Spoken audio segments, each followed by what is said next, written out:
Hello বন্ধুরা, এই দেখো আমি তোমাদের মাঝে একটি গাছ নিয়ে চলে এসেছি। সুন্দর একটি, এটা ধনিয়া গাছ। এটা আমি এক বাড়ি থেকে নিয়ে এসেছি, অনেক সুন্দর করে সযত্নে আমার এক কাকি উঠেই দিয়েছে। দেখেন, প্রথমে আমি এই দুটো মালঝানি নিলাম, তার জন্য একটু মাটি এবং একটু গোবর সার নিয়ে সেই মালসাটা পুরোটা বন্ধ করে দিলাম এবং এই মাটিগুলো সম্পূর্ণ এর ভিতরে দিয়ে দেবো এবং এই গোবর সারগুলো এর ভিতরে দিয়ে দেবো। দিয়ে দিলে কী হবে, এটা সম্পূর্ণভাবে সুন্দরভাবে হবে।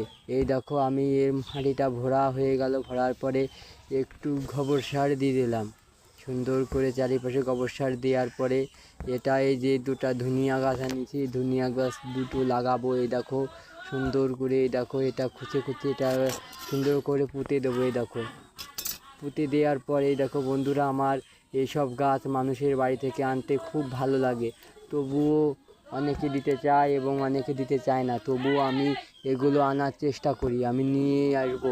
আমার যেটার পর লক্ষ্য যায়, যারা গাছপ্রেমী তারা সেটা নিয়ে আসবে, অবশ্যই সেটা নিয়ে আসবে। এই দেখো আমি সুন্দরভাবে লাগিয়ে একটু জল দিয়ে দিলাম এবং চারিপাশে সুন্দর করে দেখো সুন্দর করে একটু জল দিয়ে দিলাম যাতে সতেজ থাকে। এবং এখন হচ্ছে বৃষ্টির মরশুম, তবু সুন্দরভাবে একটু জল দিলাম, এই জন্য অনেক সতেজ এবং ভালো থাকবে।